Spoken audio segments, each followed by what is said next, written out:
Well, that struck the fear of God into my soul. Jeez. Hi, hello, and welcome back to the What is K-pop podcast, where in which I talk to you about K-pop. Well done, Sophie. I really was trying to figure out how on earth to say that. But yeah, I was thinking about this the other night about the podcast, and I was like, well, I need to kind of figure out what I'm going to talk about next because it has been, I want to say, a week since. Since I last did it. It has. Oops. It's been a week since the last episode. Not intentionally, but also kind of, but also not. Like, I don't know what to talk about. Like, nothing was really speaking to my soul, you know? Like, I knew I needed to, but I couldn't really gather up the courage, the desire. Yeah, like I said, I was talking about, like, my intro, and I was like, I just say I'm the host of the What is K-pop podcast. I'm like the maker, creator, the director, the everything. Yeah, I'm the maker, I'm the. What was I say? What did I say that was like rhymed? It was. Yeah, I'm the maker, creator, and first hater of the What is K-pop podcast. Yeah, that's what it was. Yeah, so I was like, well, no one can hate my voice more than me. Because I'm the one that has it. So obviously I'm like have to listen back to the podcast before I post it and like I and stuff and like I guess I could edit it better, but to be fair I don't really care. Which is probably isn't actually encouraging people to listen. I mean, at this point, I feel like if you're committing to listening to someone podcast who is firstly on the spectrum, doesn't really care about being perfect, but then also has like she's perfectionist. It's just kind of like a weird like combination with that sort of stuff. But yeah. Also, if you want to know, because I don't think I've talked about it in a while, I kind of use AI a little bit. And I say like I use it. It's not because I don't care about like people's work. Like I fully like I fully care about like people having jobs and that sort of stuff. Like, do not get me wrong. It's just that for me, I don't make money from this. So so like there isn't anyone who like I don't have the ability to hire anyone who could do the job of editing the podcast and I don't want to do it.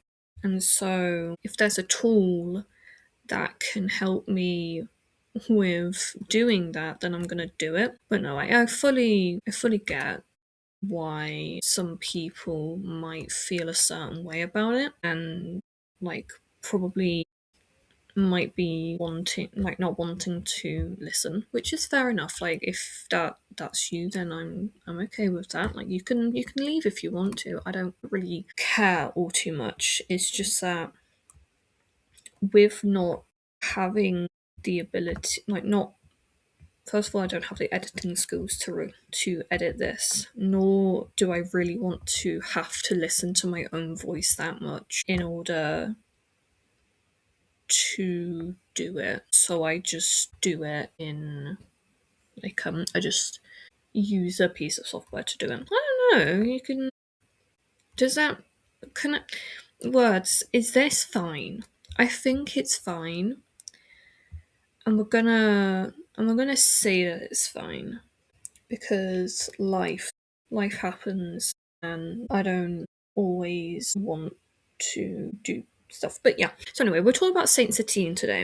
And if you don't know who Saint Satine is, valid, fair enough. I don't feel like this show was really marketed that well, mainly because it was on like a really weird channel, like you could you okay, so it's a Japanese audition show for Hyben Geffen, which I'm like, why? Why is it only for Japan? like I understand as to why it would like shows broadcast only in certain countries. Like I fully get that. But considering it's meant to be a group that is primarily made up of former members of Dream Academy, and you're trying to find the last piece of that and stuff, it seems strange. I'm like, are you not wanting to get people excited for this show? For this group even.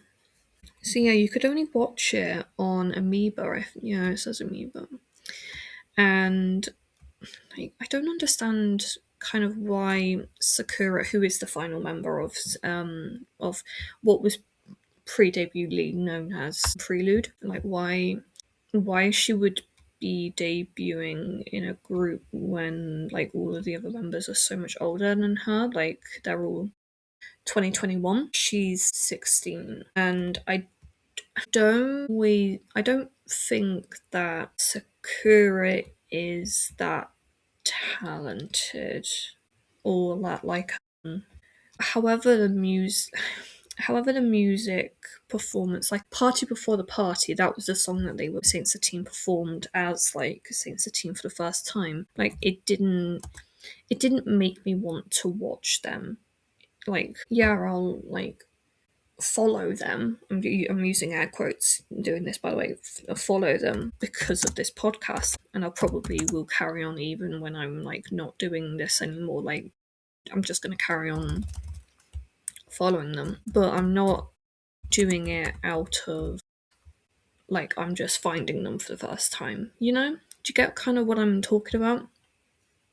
Because like people complain a lot of like say a lot about like Samara Font like being the backbone of the performance, and I'm like, we already have issues with Samara being in that group.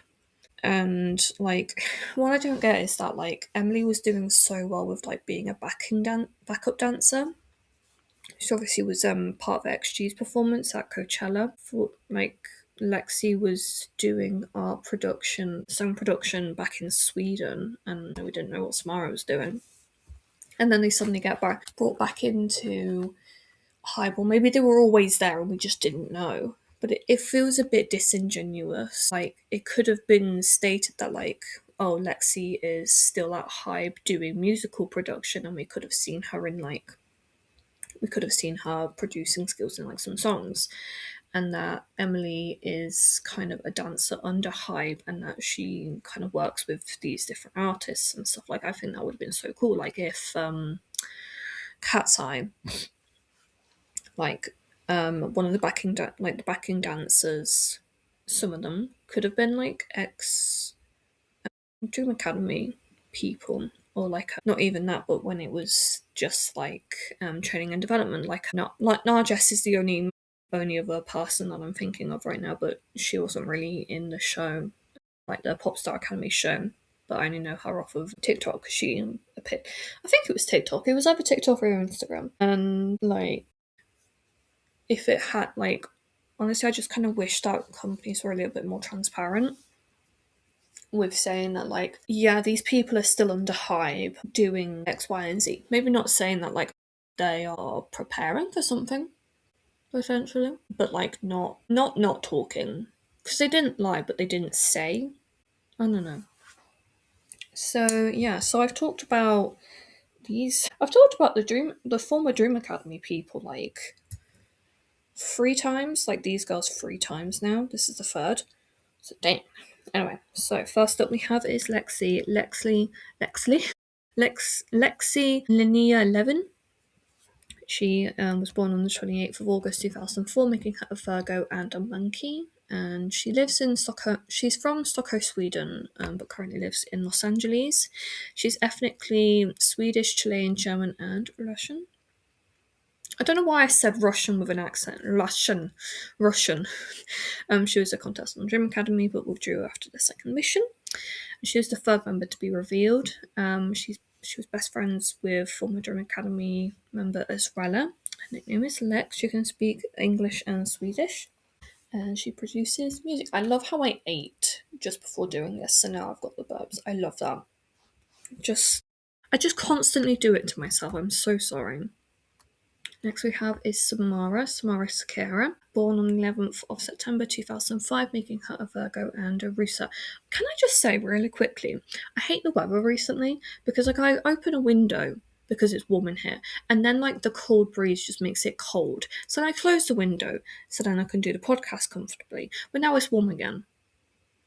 Make it make sense. Anyway, back to Samara. She was born in Brazil and she was a finalist. I just tripped balls just then. I was like finalist, finishing in seventh place on Dream Academy. She was the says it's the I'm pretty sure it was the second. I don't know. I can't remember. She can speak English and Portuguese. Then we have Emily Calvos, born on the 14th of February 2006, making her an Aquarius and a dog. And she's from Dallas, Texas. All I can from that video where it was I think it was, yeah, it was, I can't remember what she said now. She was like, I'm from Dallas, Texas.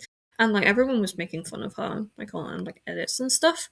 And I'm like, the only how do I say this without it kind of seeming like I'm dogpiling and that I'm just repeating everyone else's? But I'm just gonna say, I think Emily has far too much energy to be like a recording artist. I think she should just have carried on being a backing dancer because like honestly, she got to perform at Coachella already being a backup dancer, and she's done some pretty cool stuff. And like obviously I'm not speaking on her singing abilities because first I can't sing, and second of all I can't really comment on singing because I don't know what I'm talking about.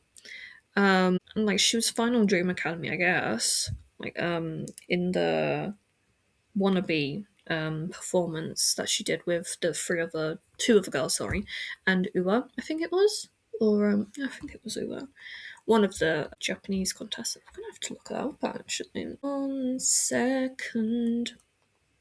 But yeah, honestly, like I want her to do well. Like I don't want any of these people to not be successful, and like successful women, we love to see it, but I don't see where, sorry, it wasn't Lexi in the, yes, Lexi was meant to be in Wannabe but then she left, so it was Ezra was in it. Yeah, sorry, like I don't see her being that good. I'm sorry.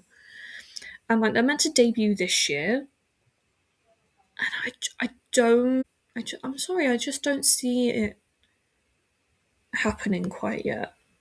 And Emily just has far too much energy to be like a singing artist. Like I feel like she's gonna burn herself out. Yeah. So I'm just watching it. But yeah, like it's fine. Like you can tell that Emily's really passionate about dance. And like I kind of somewhat feel that like maybe the other members, especially of this wannabe performance, just don't match Emily's like energy.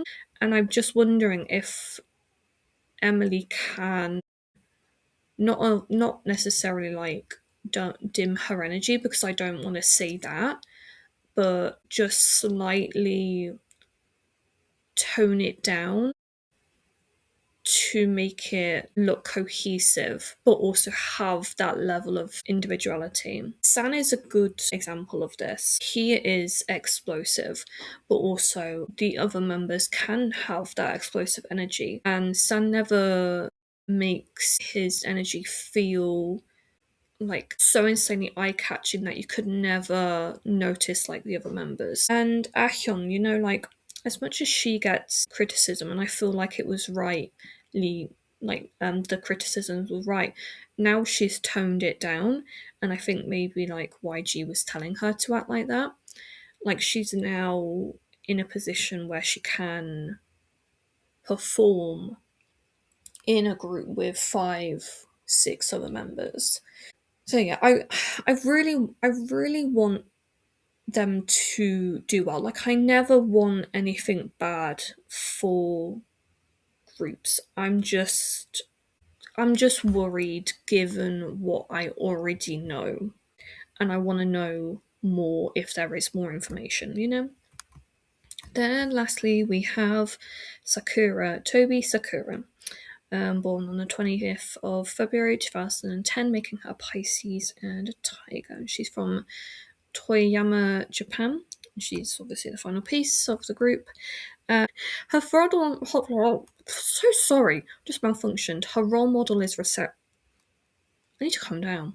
Her role model is Le Seraphim, and her bias in the group is Sakura. Obviously, I've not watched the show, and I don't, want to venture to find it because honestly, I hate watching soul shows with a burning ass passion.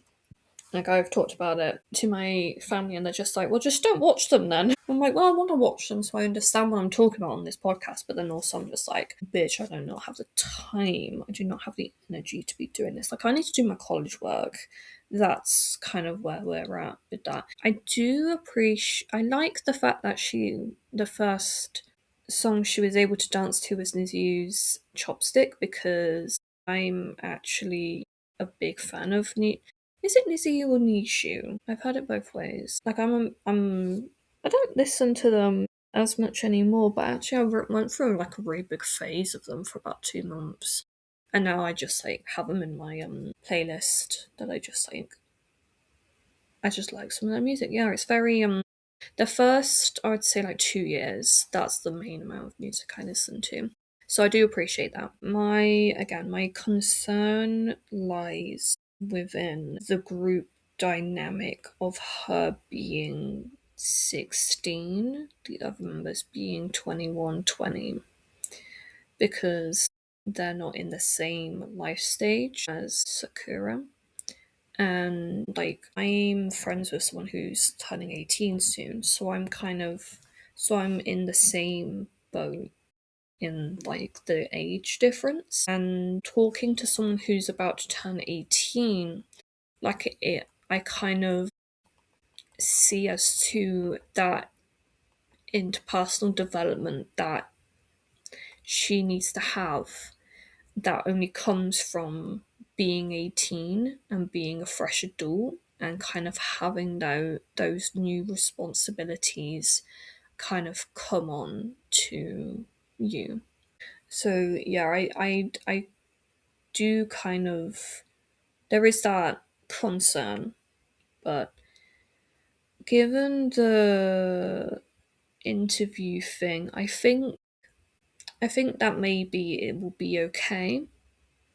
I just wish that it wasn't 4 members. I wish it was a little bit bigger. Perhaps that, like, maybe, like, the only like member I really can understand them being in the group is Emily, because like she really wanted it, but Lexi said that she didn't. She wanted to be in like musical production, and Samara, I don't think that after her scandal that the company wanted to deal with that. But I'm not going to judge their choices harshly in like from this point.